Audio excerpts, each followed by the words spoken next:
Ngayong araw pala mga tropa, samahan nyo ko, may bibilihin ako at magpo-food trip tayo mga tropa. Kaya ano pang hinihintay nyo mga tropa, samahan nyo ko. Let's go! Dali-dali nga akong bumiyahe papunta ng market Taguig. Pagdating ko nga, ang dami ng Christmas tree. Paskong Pasko na talaga dito. Kaya dumiretso muna ako dito sa may pakay ko. Dito yan sa may bench, bibili ako ng Play-Doh. Guys, nabili ko guys yung Play-Doh. Isang taon bago maubos ko to.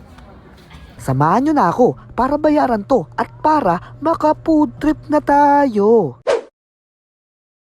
Dito pala ako napadpad sa Metro Department Store para puntahan ang paborito kong noodle house. Alam nyo ba mga tropa, pag bumili ako ng noodle house, dun ko kinakain sa may fifth floor, dun sa may Telus. Omsim yan yung mga panahon na di pa busy yung mga tropa, wala pang anak at puro tambay, gala at food trip lang yung ginagawa. Nakakamiss no? Kaya ngayon, dun ako po food trip kasi trip ko to. Kaya samahan nyo ako mga tropa. Let's go! Ito pala yung mga in-order ko, yung beef teriyaki, tsaka yung beef siomai. Tapos papaliguan natin ng napakaraming sauce, ewan ko lang talaga. Tapos ito na yung hinihintay nyo, yung kainan na. What's up mga katropa? Ito na yung beef siomai natin mga katropa. Ayun sobrang solid yan mga katropa.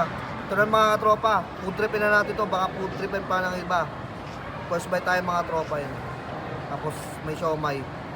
Siomai na may noodles ayun First bite para sa inyo mga tropa. Ayaw po magpakuha mga tropa siomai, may noodles.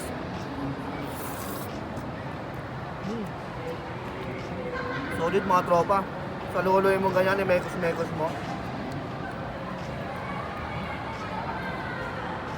Sarap.